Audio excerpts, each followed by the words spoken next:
जय हिंद दोस्तों।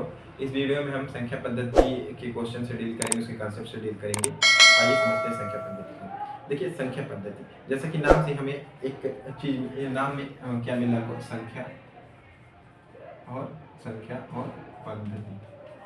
ठीक है, पहले हम इस नाम से इस चैप्टर के बारे में समझने की कोशिश करते हैं। देखिए संख्या क्या होती है? अंकों का मेल कहलाता है। क्या है? अंकों का मेल, अंकों का मेल। ठीक है, और पद्धति क्या होती है? व्यवस्था। ठीक है, अंकों का मेल समझिएगा, अंकों के मेल का व्यवस्था। ठीक है, पहले अब यहाँ समझिएगा चैप्टर का नाम क्या है? संख्या पद्धति। हमने संख्या का मतलब क्या होता है? अंकों का मेल। अब यहाँ समझना क्या है हमको, अंक क्या होते हैं। तो देखिए गणितीय संक्रिया में प्रयोग किए गए प्रतीक को अंक कहते हैं। यानी प्रतीक है, क्या है ये? प्रतीक। प्रतीक का मतलब क्या होता है? चिन्ह। क्या है? चिन्ह। अब ये कैसे चिन्ह है, कौन कौन से चिन्ह है, इनको समझते हैं। देखिए 0 1 2 3 4 5 6 7 8 9, ये इतने प्रतीक हैं। गणितीय संक्रिया में मूल रूप से यही प्रतीक हम पूरे मैथ में यूज करते हैं। उसके बाद कुछ वे सिंबल और कुछ प्रतीक होते हैं, जोड़ घटाना गुणा भाग का, उसको हम अभी साइड में रखते हैं। ठीक है, अभी यहाँ समझेंगे गणितीय संक्रियाओं में प्रयोग किए गए प्रतीकों को अंक कहते हैं। ठीक है, ये अंक कौन कौन से हैं? 0 से लेके 9 तक, टोटल कितने हैं? 10, इसीलिए कहते हैं दार्शनिक संख्या पद्धति। ठीक है, अब सुनिए, अंक समझ में आ गया। अंकों का मेल संख्या कहलाता है। देखिए अंकों का मेल कैसे क्या होता है, अब ये कैसे संख्या बनेगा आप समझिए थोड़ा सा। देखिए मान लीजिए हमारे पास लेटर, इंग्लिश में क्या होते हैं? लेटर कौन कौन से? A B C D dot dot. ठीक है, और इसी में वर्ड होता है। क्या होता है? वर्ड। अब वर्ड कैसे बनते हैं? संख्याओं के मेल से। जैसे ADD, ऐड मतलब जोड़ना। ठीक है, ऐड करना। ठीक है, ऐड। अब ए सिर्फ ए लिखते तो उसका कोई अर्थ नहीं निकलता, लेकिन ऐड लिख दिया तो अर्थ निकला, तो इससे वर्ड बन गया। ठीक है, इसी तरह से अंक, जैसे मान लीजिए यहाँ 1 है 2 है 3 है, तो 1 2 3 को जब हमने जो लिखा तो 123 लिख दिया, इनको साथ में लिख दिया। ठीक है, साथ में जब लिखा इसको तो 123 हो गया, तो इसे क्या कह दिया हमने? संख्या। और ये अलग अलग थे तो इनको क्या कह दिया? अंक। ठीक है, तो यहाँ से हमको क्या पता चला?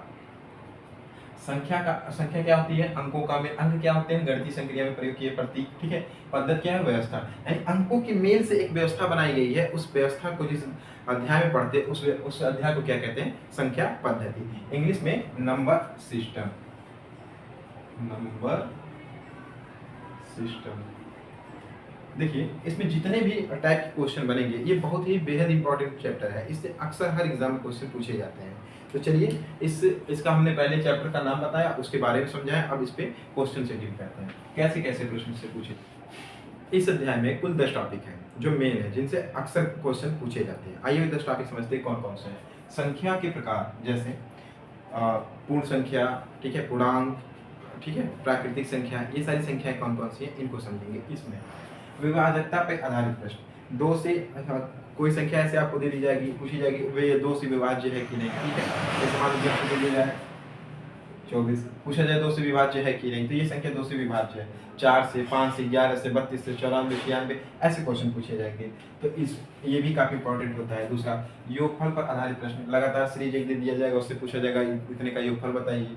संख्या के वर्गों का योगफल आएगा, घनों का योगफल आएगा। ठीक है, इन पे आधारित प्रश्न होंगे। क्रमागत सम संख्याओं का और क्रमागत विषम संख्याओं का योगफल पूछा जाएगा। ठीक है, ये इंपॉर्टेंट टॉपिक्स हैं, इनके बाद भी कई तरह के प्रश्न बनेंगे, लेकिन ये मतलब जनरली अक्सर पूछा ही जाता है। ठीक है, शेषफल पर आधारित प्रश्न, ठीक है, आपसे रिमाइंडर थ्योरम जिसे कहते हैं इंग्लिश में। ठीक है, शेषफल पूछा जाएगा, उसमें एक घात पे आता है, घात उसमें दे दिया जाएगा 2 की घात 11/9, अब इसमें बताइए शेषफल कितना होता है। इस तरह के क्वेश्चन पूछे जाएंगे। ठीक है, उस पर आधारित प्रश्न आते हैं आपके। इकाई का अंक ज्ञात करना और दहाई का अंक ज्ञात करना, जैसे बताया जाएगा 12 3 6, इसका मतलब ऐसे कोई डिजिट दे दिया जाएगा, अब उसमें पूछा जाएगा इसका इकाई का अंक क्या होगा। ठीक है, जैसे यहाँ तो 4 हो जा रहा है। ठीक है, इस पर भी हम प्रश्न बताएंगे आपको कैसे आता है। इकाई का अंक ज्ञात करना, किसी भी कोई भी एक अच्छी खासी संख्या दे दी जाएगी, उसकी पूछे इकाई का अंक या दहाई का अंक ज्ञात कीजिए। जैसे मान लीजिए 12 3 6 और 7 से डिवाइड कर दिया, अब पूछा जाए इकाई का अंक ज्ञात क्या होगा। इसको भाग देने के बाद तो जो भी शेषफल आएगा, जो भी आएगा, उसके इकाई का अंक और दहाई का अंक कैसे ज्ञात करेंगे, उस पर ये डिफरेंट क्वेश्चन बनेंगे। और कुछ मिसलेनियस हमने ले लिया विविध, इसमें ये होगा कि कई तरह के प्रश्न आते हैं कि कुत्ते के 2 पैर हैं और ये कुत्ते, भेड़ पे, बकरी पे आधारित प्रश्न, ऐसे एक प्रश्न आएंगे, उनको डील करेंगे। ठीक है, तो कुल मिला जुला हमने इसको 10 पार्ट में डिवाइड किया है। आइए चलते हैं सबसे पहले पार्ट पे, संख्या के प्रकार।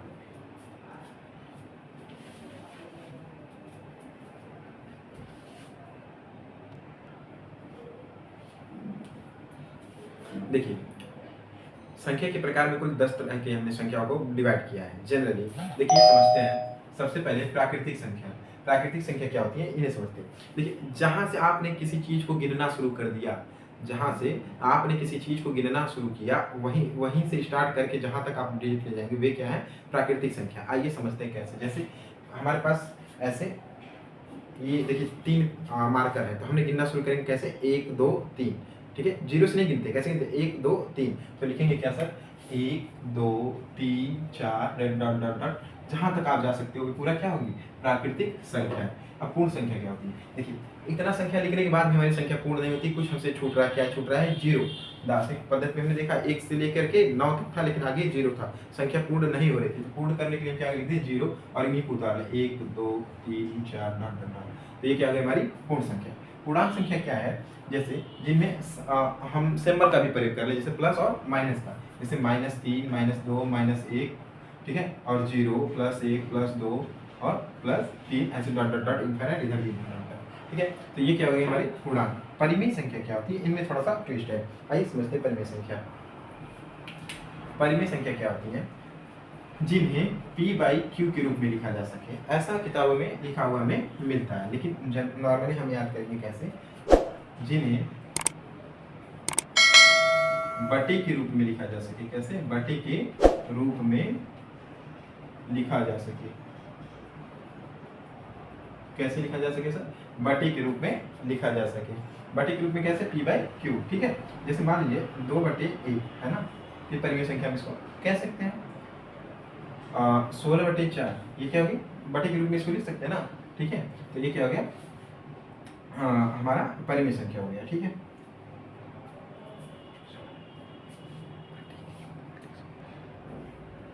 ठीक है अब यहाँ समझना ये है, देखिए इसमें 3 कंडीशन है। पहला p/q यानी बटे के रूप में लिख लीजिए। दूसरा दशमलव के बाद जैसे मान लीजिए हमारे पास 22/7 है, ये क्या है एक परिमेय संख्या है। 10/3 क्या है परिमेय संख्या। पहले इसको समझते हैं कैसे परिमेय संख्या कह रहे हैं। 10/3 10 में 3 से भाग करिए तो आएगा क्या 3.33, ठीक है। एक बार देखिए 3 3 का 9 1 फिर, ठीक है, फिर 0 आ जाएगा, ठीक है, और फिर 3 3 का 9 फिर 1 आएगा, ऐसे करते जाएंगे खत्म कभी नहीं होगा डॉट डॉट डॉट, ठीक है।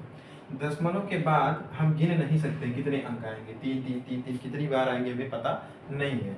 तो दशमलव के बाद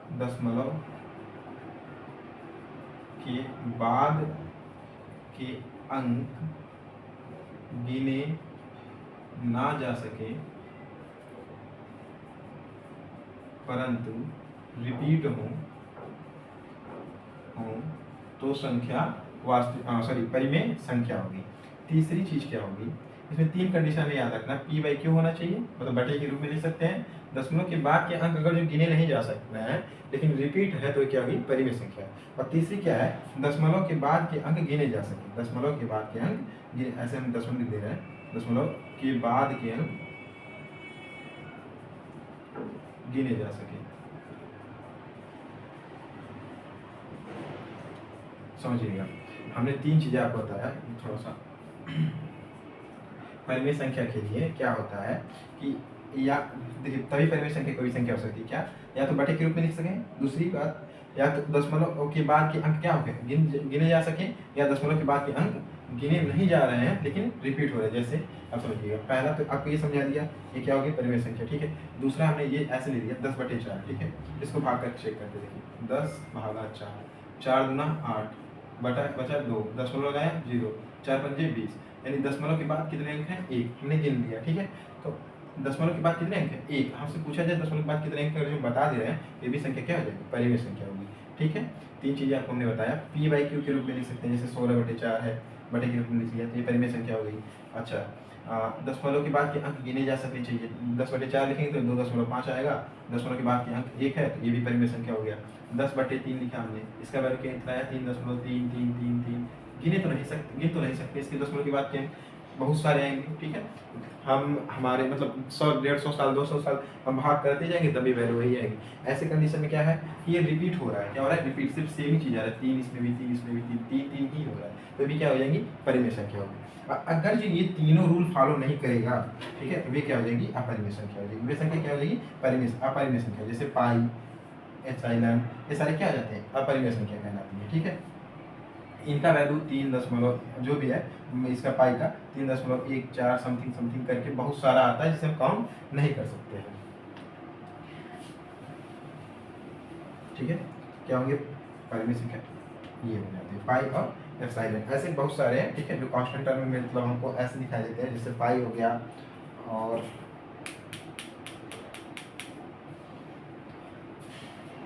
इसी तरह से आप देख सकते हो √2, √3, ठीक है। ऐसे भी संख्या क्या है, अपरिमेय संख्या है, ठीक।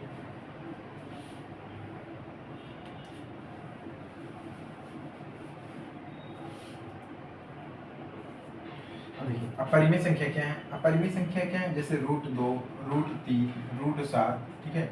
और ये क्या बटे के रूप में हम इसको नहीं लिख सकते, रूट के टर्म में लिख रहे हैं ना, तो ये बटे के रूप में नहीं लिख सकते। √2, √3, √7 है ना, और जैसे पाई, एप्सिलॉन, ये सब क्या है, अपरिमेय संख्या है। इसका वैल्यू लगातार, जैसे मान लीजिए 1.4, 1, 7, 3, 2, 5, ऐसे ना तो हम गिन सकते हैं और आगे बढ़ता चला जाता है। ऐसे अगर किसी चीज़ का वैल्यू आता है तो उसे क्या कहेंगे, अपरिमेय संख्या कहते हैं। चलिए आगे देखते हैं। देखिए सारी चीज़ें यही आपको याद हो जाएंगी, आपको याद करने की जरूरत नहीं रहेगी, डायरेक्ट यही पर सब कुछ याद रहेंगी। देखिए सम संख्या क्या आती है, जिसे 2n के फॉर्म में लिख सकें, ठीक है। 2n के फॉर्म का मतलब क्या होता है, देखिए ऊपर समझा देते हैं। जैसे 2 में n के जगह पे कोई प्राकृतिक संख्या, ये प्राकृतिक संख्या है ना, इसे n के फॉर्म में रख लीजिए, ठीक है। इसे वो क्या कहते हैं, नेचुरल नंबर n के फॉर्म में, ठीक है। तो ये देखिए n यानी 1 रखिए तो 2, 2 रखिए तो 4, 3 रखिए तो 6, 4 रखिए तो 8, ऐसे क्या हो गई सम संख्या। विषम संख्या क्या होती है, 2n-1, इसे क्या कहते हैं, विषम संख्या। 2n का मतलब क्या हो गया, देखिए n का मतलब अगर 1 रखेंगे 2, 2 में से 1 गया तो 1, क्या हो जाएगा, विषम संख्या। ये क्या है आपका सम संख्या, ये क्या है आपका विषम संख्या। चलिए ठीक है, देखिए 2 रखिए 2 दूना 4 में से गया 3, 3 रखिए 3 दूना 6 में से गया 5, ऐसे करके। अब डिफरेंस 2 का आ रहा है तो वो वैसे भी ले सकते हो, 7, 9, 11, 13, ये सब क्या है, विषम संख्या है, ठीक है। अब देखिए भाज्य और विभाज्य, अभाज्य और एक सहअभाज्य, इनको समझाना है। देखिए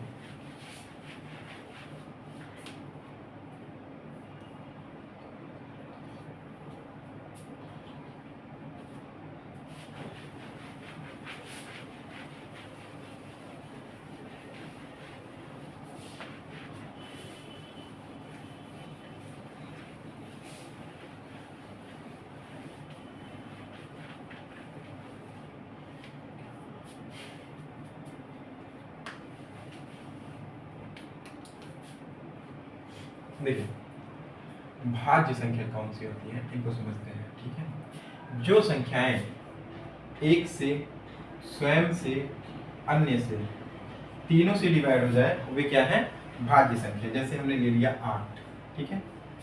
ये देखिए 1 से भाज्य होगा, स्वयं से भाज्य होगा, अन्य 2 से, 4 से, ठीक है, से भी भाज्य हो जाएगा। तो क्या हो गया, ये भाज्य संख्या हो गई। अभाज्य संख्या कौन सी होती है, इसको समझते हैं। अभाज्य जो एक से एवं स्वयं से केवल हो, अन्य से ना हो। जैसे 7, 7 क्या है, 1 से भाज्य होगा और 7 से, अन्य किसी भी संख्या से वे भाज्य नहीं होगा, इसलिए इसे क्या कहेंगे, अभाज्य संख्या होगी। सहअभाज्य संख्या, तीसरा टॉपिक है सहअभाज्य।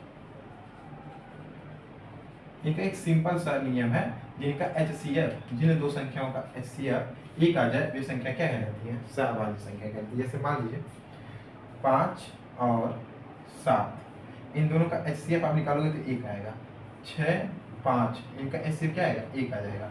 अब देखिए जुड़वा सहअभाज्य कहते हैं, जिनके बीच का डिफरेंस क्या हो, 2 हो, तो उसे जुड़वा सहअभाज्य कहते हैं। और जिनका HCF 1 आ जाए उन्हें क्या कहते हैं, सहअभाज्य संख्या कहते हैं। इस तरह संख्या का जो प्रकार अपना पहला टॉपिक था उसको हमने खत्म किया। आप अगर जो इसका स्क्रीनशॉट लेना चाहते हैं तो पीछे जा करके आप पोस्ट करके इसका स्क्रीनशॉट ले लीजिएगा, ठीक है। आगे चलते हैं। अपना दूसरा टॉपिक क्या है, विभाज्यता पर आधारित प्रश्न आते हैं और उन पे समझते हैं कैसे होता है। देखिए जब हमने संख्या बताया, संख्या कैसे होता है, हमने आपको हमने संख्या, सबसे पहले हम समझते हैं संख्या। हमने कहा अंकों का मेल है, अंकों का मेल है। जैसे हमने लिखा 1 2 3 0 मिल गया, ठीक है, 1230। ठीक, अस्थायी मान जब निकालते थे 1230 न लीजिए, 1232 ले लीजिए, ठीक है, थोड़ा अच्छे से समझ में आएगा। जब अस्थायी मान निकालते हैं तो 2 लिख देते हैं और गुणे 1 कर देते हैं, ठीक है। अच्छा, ये अस्थायी मान होता है। अस्थायी मान हमने आपको बता दिया, अभी यहीं पर बता दे रहे हैं अस्थायी मान कैसे निकलता है। ऐसे करके निकालते हैं, 3 गुणे 10 कर देंगे, 2 गुणे 100 कर देंगे और 1 गुणे 1000 कर देंगे। यानी इसकी वैल्यू कितनी है 1000 की, इसकी वैल्यू कितनी 100 की, इसकी वैल्यू क्या है 10 की, ठीक है, 10 की वैल्यू है। ये इकाई है, इकाई, दहाई, सैकड़ा, हजार, ठीक है। तो हम क्या लिखते हैं 1232, यानी 30 और 2 32। तो इस चीज़ को जब हम ऐसे लिखेंगे तो लिखेंगे क्या 2 30 200, है ना, 1000। अब इनको अगर आप ऐड करोगे तो 1000 प्लस 200 प्लस 30 प्लस 2, इसी चीज़ को हम ऐसे लिखते हैं 1 गुणे 1000 प्लस 2 गुणे 100 प्लस 3 गुणे 10 प्लस 2। इसकी वैल्यू कितने 1232, इसकी वैल्यू भी 1232। अब समझिए, यहाँ बहुत ही बेसिक चीज़ है बट थोड़ा सा इसमें ट्विस्ट है, समझते हैं अभी। देखिए हमने क्या लिखा, इनको तोड़ा, स्थानीय मान इनका निकाला। स्थानीय मान कैसे निकलता है आपको ये हमने बता दिया, पैलेस वैल्यू, इंग्लिश में पैलेस वैल्यू, ये इस तरह से पैलेस वैल्यू हम निकालते हैं। वही चीज़ें कुछ अलग नहीं है। समझिए, 2 चीज़ें समझना यहाँ जरूरी है। एक होता है कांस्टेंट, मैथ में वैल्यू को कैसे लिखते हैं, और एक होता है वेरिएबल। 2 चीज़ें, 2 टर्म होते हैं, एक कांस्टेंट टर्म, एक वेरिएबल। जैसे समझते हैं, जैसे देखिए 7 प्लस a बराबर 10, ठीक है ना। ये हम स्पेस दे देते हैं, 7 प्लस कुछ भी लिख दिया, हमने लिख दिया 10। हमने लिखा a प्लस कुछ भी हमको फ्लिप करना है और कर दिया 10, ठीक है। अब देखिए हमने यहाँ एक कांस्टेंट टर्म रखा और 10 लिख दिया, साथ में कितना जोड़ दिया जाए 10 है। आप कहोगे फिक्स टर्म है क्या 3, ठीक है, क्या लिखेंगे फिक्स टर्म 3। तो ये क्या हो गया कांस्टेंट टर्म आ गया। लेकिन यहाँ देखिए a प्लस कुछ भी हमने लिख दिया बराबर 10 लिख दिया। तो अब हम a की जगह पे भी कुछ भी भर सकते हैं, लिखिए यहाँ 7 प्लस 3 भी हो सकता है, 2 प्लस 8 भी हो सकता है, 4 प्लस 6 भी हो सकता है, 5 प्लस 5 भी हो सकता है। यानी ये जो ए बी सी डी वगैरह हमने लिख दिया, इसको बी मान लेते हैं, ए और बी में इसको वेरी कर सकते हैं, कुछ भी चेंज कर सकते हैं। 7 लिखा तो 3 लिखेंगे, 2 लिखा तो 8 लिखेंगे, कुछ भी लिख सकते हैं। लेकिन यहाँ फिक्स है, हमें कितना लिखना पड़ेगा 3। तो जो फिक्स हो जाए उसे कांस्टेंट कहेंगे, जो वेरी कर जाए।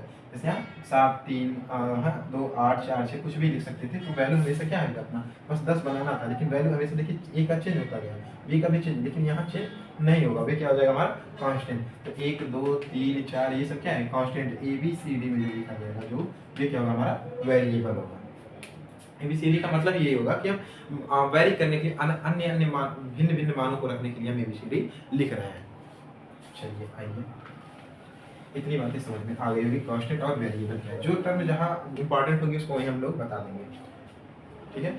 आइए आप समझिए, देखिए ये इसमें कुछ टर्म है जो चेंज नहीं हो रही, जैसे 1000 इसमें है। अच्छा थोड़ा सा और समझते हैं, जैसे मान लीजिए हम ये लिख दें 13 4 2 लिख दें, तभी तो हम इसी तरह से लिखेंगे 1 गुणे 1000, ठीक है, 3 गुणे 100, 4 गुणे 10, 2 गुणे 1, इन्हीं को तो ऐड किया जाएगा, ठीक है।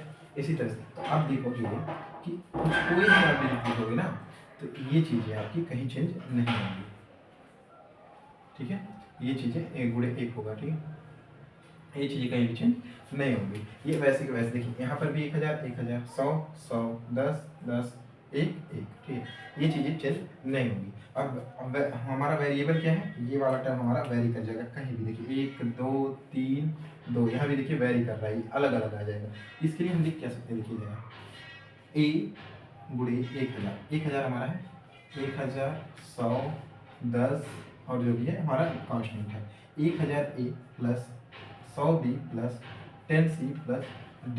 कोई भी संख्या इसी तरह से हमारी लिखी जाती है। हमें कोई भी संख्या लिखनी है तो यही हमारा स्टैंडर्ड टर्म होगा। आइए थोड़ा सा ऊपर इसको हम लिखते हैं, शायद आपको समझ में आया हो। हमने क्या बताया, कोई भी संख्या में लिखना है तो किस तरीके से हम संख्या को लिखेंगे। देखिए हमने बताया 1000 A plus 100 B plus 10 C plus D, ये हमारा संख्या लिखने का तरीका है। जैसे यहाँ हमको 1232 लिखना था, तो हम एक जगह पे एक है, ये वाला वैल्यू एक रख दिया तो ये 1000 आ जाएगा। यहाँ फिर 3 रख दिया तो 300 हो गया, फिर 2 रख दिया तो 20 हो गया। ठीक है, सॉरी ये 300 है, तो हाँ ये 30 है, ठीक है, उल्टा में जा रहा है, सॉरी। यहाँ से देखेंगे, एक रखेंगे तो 1000 आ जाएगा, यहाँ 2 रखेंगे तो 200 हो गया 1200, यहाँ 3 रखेंगे 3 नहीं 30, और ये 2 32। तो हमारा स्टैंडर्ड फॉर्म किसी भी संख्या को लिखने का क्या है, 1000 A plus 100 B plus 10 C plus D, इस तरह से कोई भी संख्या हम लिख सकते हैं। आइए अब समझते हैं विभाज्यता पे आधारित प्रश्नों को कैसे लिखेंगे। संख्या को मेन रूप से क्या हमने समझ लिया कि कैसे संख्या को लिखते हैं। अब देखिए विभाज्यता पे आधारित प्रश्न, हमारा यही टर्म है, इसको हमने 2 से विभाज्य करना है हमको, ठीक है, 2 से भाज्य करना है हमको, देखना है कि 2 से कट जाता है कि नहीं, कैसे चेक करेंगे। आइए देखिए, अब इसको समझने के लिए एक चीज हम समझते हैं, जैसे 20 गुणे 4, 20 गुणे 3 बटे 2, 20 प्लस 3 बटे 2, इन चीजों को समझते हैं। जरा ध्यान से समझिए, 2 दहिया में 20 कट गया लेकिन 3 बच गया, तो विभाज्य नहीं होगा, पूर्ण रूप से विभाज्य नहीं होगा, शेषफल इसमें बच जाएगा एक, ठीक है, यानी ये पूर्ण रूप से विभाज्य नहीं है, विभाज्य नहीं है। अंक सब सेम है, चिन्ह को बदल दिया, गुणा कर दिया, 20 गुणे 3 बटे 2, ये 2 से विभाज्य है, 10 दूना 20, तो हम कहेंगे 10 या 30 हो जाएगा, ठीक है।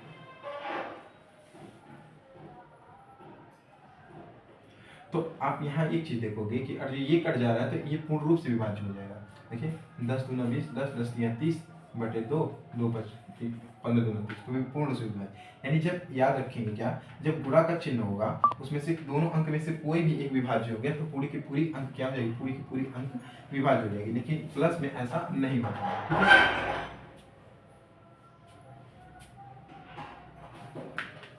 शायद इस बात को आप समझ पाए हो, जब मल्टीप्लाई होगा, जैसे मान लीजिए हम और ले लेते हैं 36 गुणे 10, 36 गुणे 7 ले लेते हैं, ठीक है। अब इसको 2 से विभाज्य करते हैं, देखिए 7 तो विभाज्य नहीं होगा, 7 तो विभाज्य नहीं होगा, लेकिन 36 हो जाएगा 18 यानी 26 बटे 2, देखिए कट गया 100, ये कितना आ जाएगा 30, ठीक है। चलो आगे चलते हैं।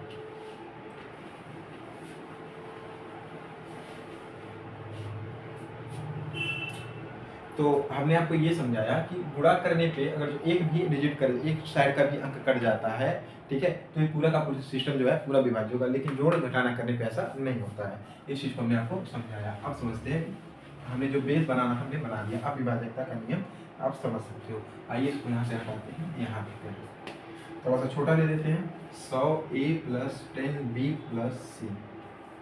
1000 आपको लेना है तो आप 1000 भी ले लेंगे, कोई दिक्कत नहीं होगा, सारे नहीं होगा। भाग करना है आपको 2 से, तो आप एक चीज़ देखोगे यहाँ 2 से जब भाग करोगे तो ये कैंसिल, लेकिन ये वाला बच जाएगा। यानी हमें क्या देखना है, लास्ट डिजिट हमको चेक करना पड़ेगा। कोई भी अंक हुआ, जैसे 1234 है, तो हमें लास्ट डिजिट बस देखना है, कौन सा, 2।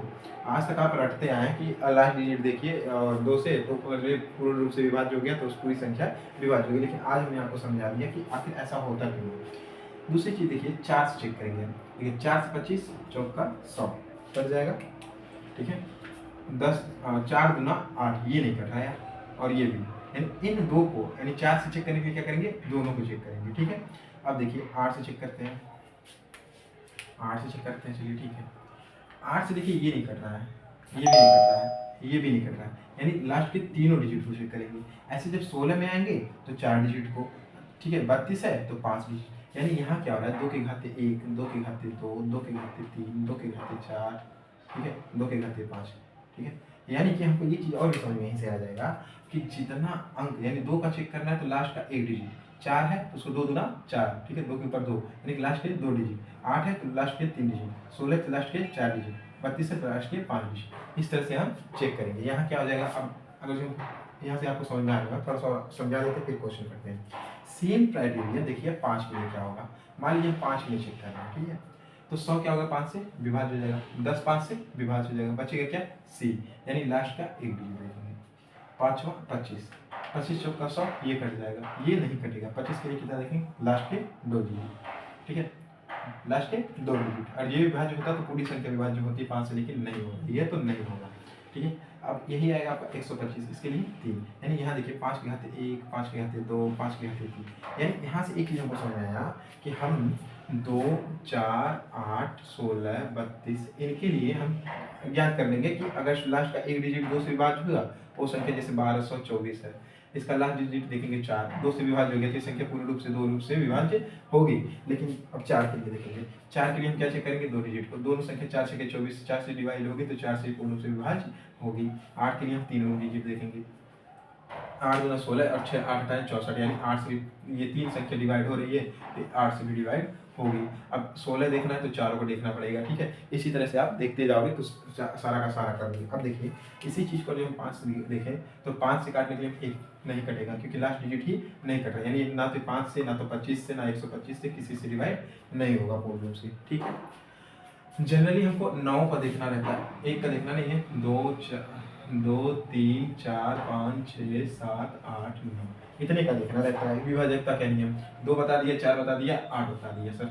आइए चलते हैं आगे।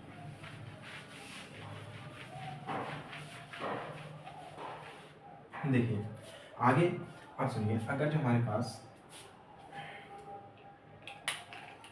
हमारा संख्या क्या होता है, 100 ले लेते हैं, a + 10 b + c, ये संख्या है, हमको 3 से विभाजित करना है। चलिए 3 से विभाजित करते हैं, ठीक है। 3 से विभाजित करने के लिए हम इसको ऐसे भी तो लिख सकते हैं सर, 99a + a लिख सकते हैं सर, बिल्कुल, 9b + b + c, है ना, डिवाइडेड 3। अब देखिए 3 से 99 कैंसिल हो जाएगा, 33 3 99, 3 3 का 9 कैंसिल हो जाएगा, बचेगा क्या, a यहाँ प्लस b यहाँ प्लस c, यानी उस अंक का जो कांस्टेंट टर्म है, जैसे मान लीजिए हमने लिखा 123, ठीक है। 123 में कांस्टेंट टर्म 1 2 3 ही तो रहता है, जो सॉरी हाँ कांस्टेंट टर्म क्या 1 2 3, वेरिएबल तो छुपा रहता है, दिखता नहीं है। हम ऐसे लिख सकते हैं जैसे वेरिएबल 1 की जगह पे 1 × 100, 2 की जगह पे 10, यहाँ 3 1, ठीक है। ये तुम्हारा वेरिएबल कांस्टेंट टर्म हमारा ये है, ये हमारा कांस्टेंट टर्म है, ये हमारा वेरी करता रहता है, ठीक है। तो वेरिएबल वाला जो टर्म जो बार बार चेंज हो रहा है, वो तो हमारा यहाँ रह ही रहा है 123, ठीक है। तो थोड़ा सा उल्टा बोल दिए थे, जो हमारा वेरिएबल है वो हमें दिख रहा है, ठीक है। कांस्टेंट जो हमेशा हमारा 10 100 1000 रहता है, ये हमारा अंदर छुपा